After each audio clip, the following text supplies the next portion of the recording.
It's DarkIce13 here with another little anime talk thing. Thought I would do a video this time because I haven't done a video in a while. Might want to have a visual this time. I can do things physically and you can see it. Anyways, I'm going to be talking about the disappearance of Haruhi Suzumiya because I just saw it. If you know me, you know I have a Haruhi Suzumiya boner. Like, wow.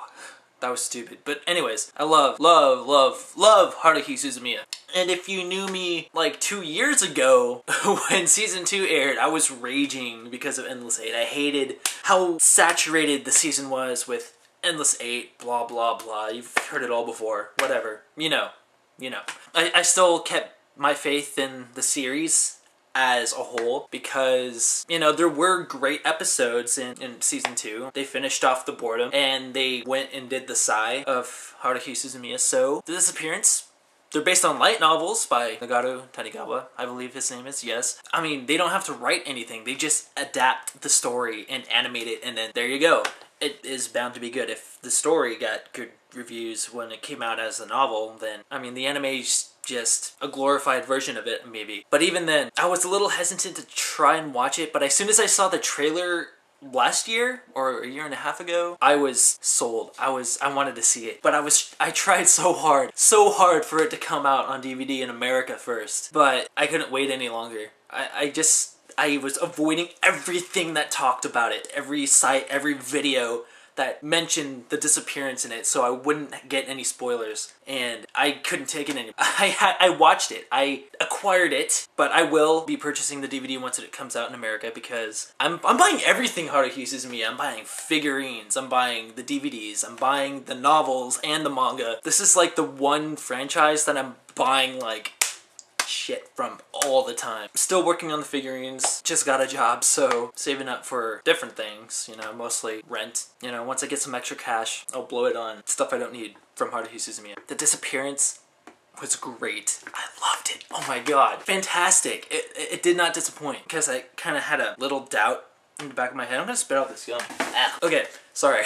But yeah, I kind of had this little doubt in the back of my head that it would kind of let me down a little bit and maybe it might be as good as I would hope, but it blew my mind. Like, if Haruhi Suzumiya took a shotgun to my head and shot it and I was against a white wall, that's basically what it did to me, except I didn't die and it didn't hurt.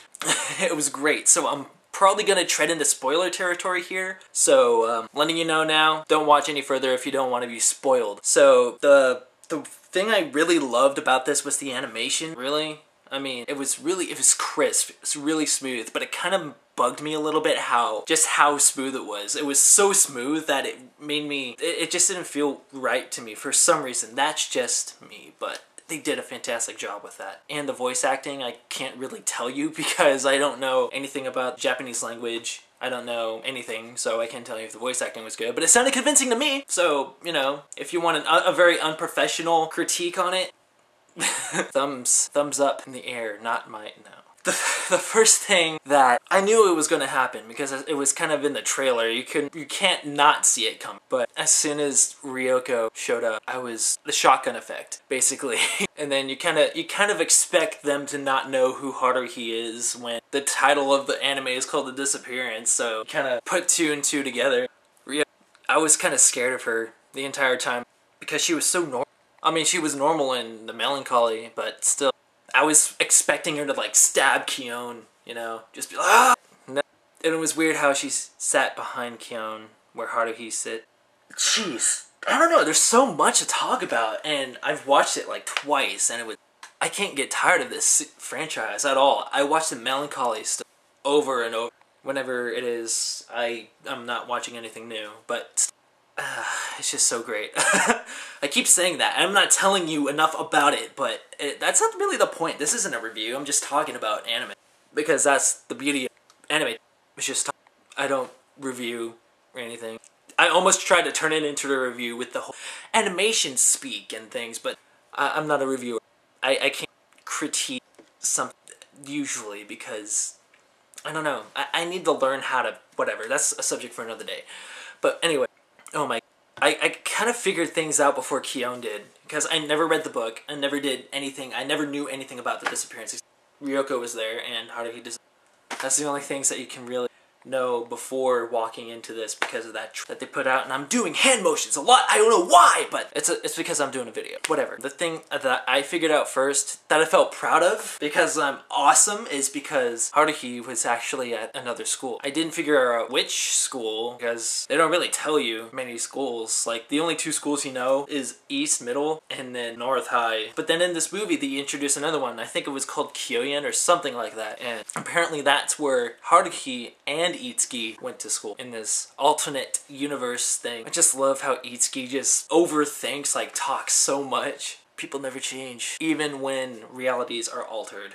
I'm kind of looking at the finder for my camera. It looks like Slenderman or the Rake is gonna pop out of my closet or something, start killing me. I don't know. If that happens, I'm sorry. No anime talk. But hopefully that won't happen because I don't want to die, mostly. So the more I watched The Disappearance, like it just kept blowing my mind time and time again. There's so many things that just blow my mind. The book with Nagato's bookmark on it, the fact that Mikuru is like freaked out by Kyon because he was kind of being a creeper in the beginning of the movie.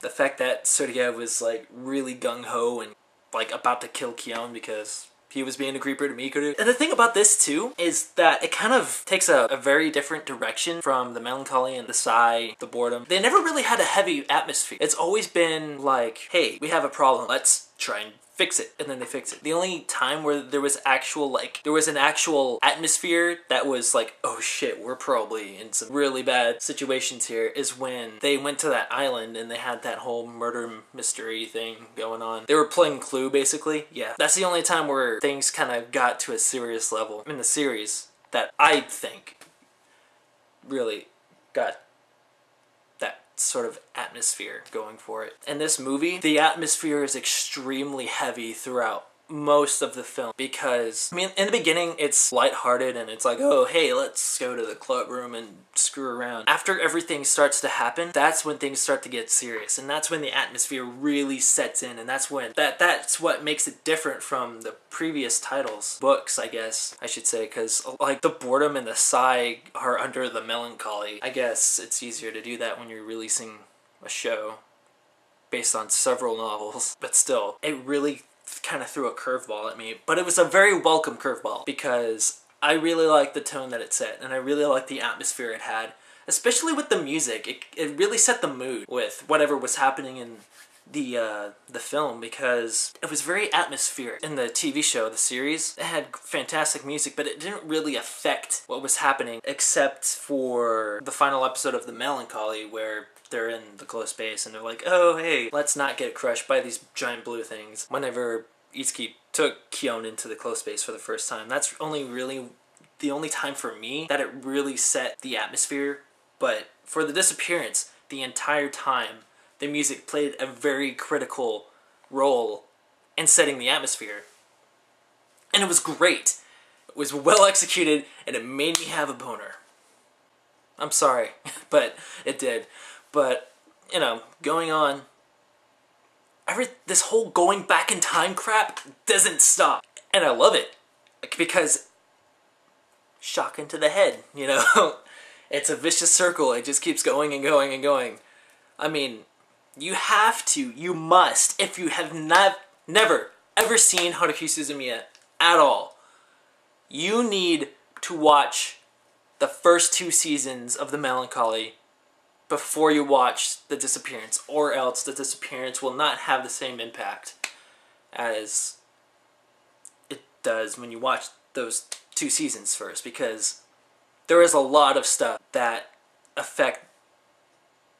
there's a lot of stuff you need to consider when you watch this Disappearance. And it's highly recommended that you watch it. I mean, it's just not that enjoyable. I'm telling you right now, you need to watch it in that order. Or else, all will be lost. But I'm ranting here. How much time do I have? I gotta go. But yeah, you gotta watch The Disappearance. It's really great. I loved it. And I'm gonna buy it. Because it's amazing. But yeah, that's enough out of me. I gotta go. See ya.